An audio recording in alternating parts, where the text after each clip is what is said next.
అన్ని ఇంజనీర్ ఆయన్నే, అడ్మినిస్ట్రేటర్ ఆయన్నే, సైంటిస్ట్ ఆయన్నే, మేధావి ఆయన్నే. కాబట్టి ఆయన ఆ రోజు అన్న మాటలు మనం గుర్తుపెట్టుకోవాలి.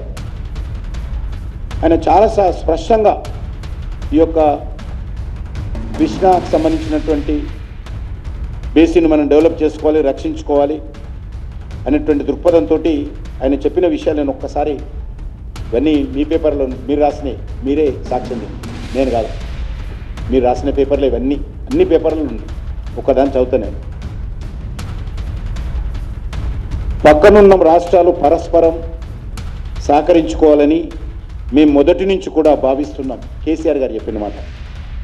నేను స్వయంగా మహారాష్ట్రకు వెళ్ళి అక్కడ ముఖ్యమంత్రి దేవేంద్ర ఫడ్నవీస్ని కలిసి దశాబ్దాలుగా ఆంధ్ర మహారాష్ట్రకు సంబంధించిన సమస్యకు పరిష్కారం కనుగొన్నాను. వివాదాలు పరిష్కరించుకోవడం వల్ల రెండు రాష్ట్రాలకు మేలని భావించాం. అదేవిధంగా ఈ యొక్క గోదావరి నది జలాల విషయంలో కానీ, కృష్ణా నది జలాల విషయంలో కానీ రెండు రాష్ట్రాలకు మేలు జరిగేలా వ్యవహరిద్దాం. గోదావరి నది నుంచి ఏటా 3500 టీఎంసీల నీళ్లు సముద్రంలో కలుస్తున్నాయి. తెలంగాణ గరిష్టంగా 700 నుంచి 800 టీఎంసీలు మాత్రమే వాడుకోగలదు. వాడుకుంటున్నది కాదు, వాడుకోగలదు.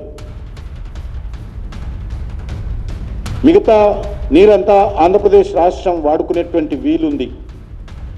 ప్రకాశం బ్యారేజ్ ద్వారా సోమశిల వరకు గ్రావిటీతో గోదావరి నీటిని పంపించవచ్చు. దీంతో యావత్ రాయలసీమ సస్యశ్యామలం చేయవచ్చు. కేవలం 2 లిఫ్ట్లతో గోదావరి నీళ్లను రాయలసీమకు పంపించవచ్చని కేసీఆర్ చెప్పారు. ఎవరు చెప్పారు? ఇద్దరు కలిసి కూర్చొని చెప్పిన మీటింగ్, మీరు ప్రెస్ కాన్ఫరెన్స్లో. కాబట్టి ఎక్కడ కూడా భేషజాలు ఉండొద్దు. మనకు ఎవరు కూడా చెప్పాల్సిన అవసరం లేదు.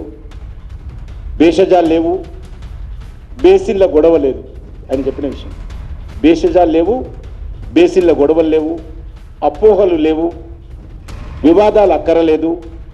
వివాదాలు కావాలనుకుంటే మరో తరం వరకు కూడా నీళ్ళు ఇవ్వలేము.